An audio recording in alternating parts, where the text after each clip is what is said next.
Since the last shuttle flight in 2011, the U.S. has been relying on Russian rockets to launch fresh crews to the International Space Station.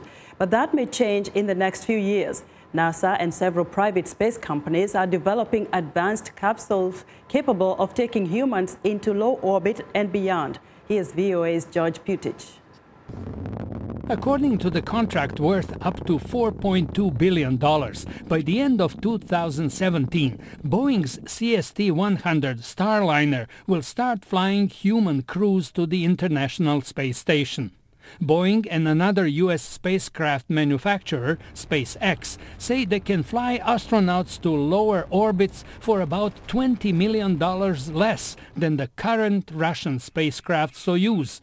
Since both vehicles are in advanced stages of development, astronauts are already training in flight simulators such as the one built by Boeing. It's one of a couple different types of simulators that we'll have. This is primarily for getting to understand the systems and the cockpit layout and how the crew member inside is going to interact. The design of commands for spacecraft has changed considerably since the early days of spaceflight.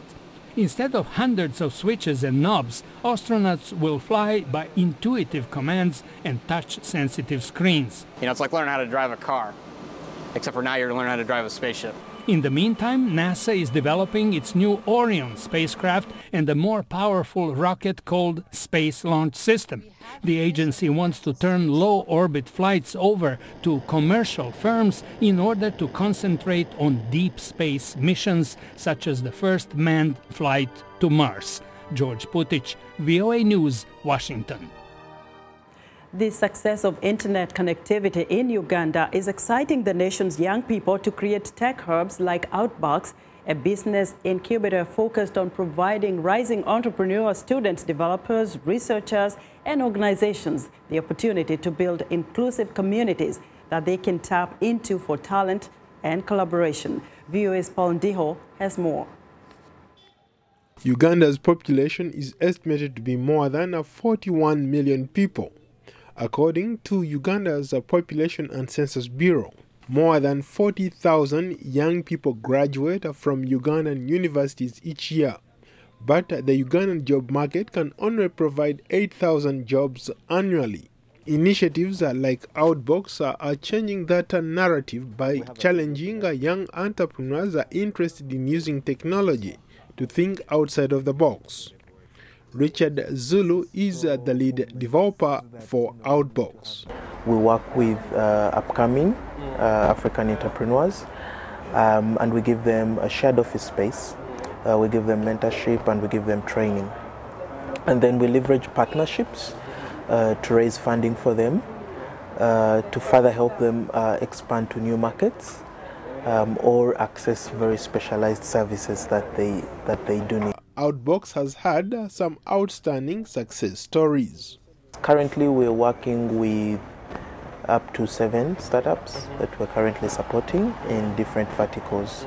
And then we have up to 5 more that are affiliated with us. Zulu says helping emerging entrepreneurs is something that he does because he believes it will spur development. My vision is to have an outbox that's composed of different communities beyond such a space that any innovator can tap into and actually borrow from the expertise of these communities in order to start their own businesses and everything like that. Other startups are taking advantage of a space include Cola Studios, creators of the popular 2-play card game dubbed Matatu. Sharon Rakatungu explains. So you keep playing your cards, and the opponent also plays. The machine plays with you here until one of you finishes the cards first. There's many rules to it. You can play certain cards at certain times. You can cut the game. And we have over 100,000. It's about, the last I checked it was about 130 something. We get an increase every month. We get about 4,000 or more. We get some peaks. There are some months when we push for advertising, of course we get more than 4,000 a month. But with no advertising, no anything, we get 4,000 a month. Apps are the rage for a growing number of mobile devices, and young people are taking advantage of this revolution.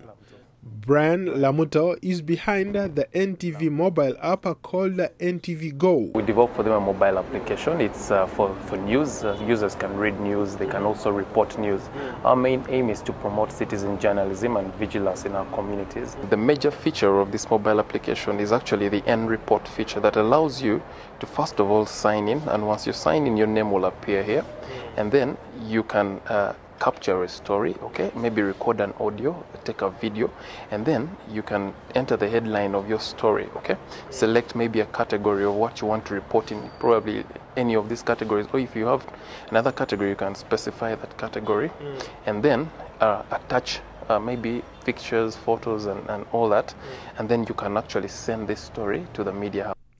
Tech analysts say Uganda's apps industry has been on a major upswing in the past few years, driven primarily by advances in mobile technology, and Ugandan government officials are keen to capitalize on that technology too.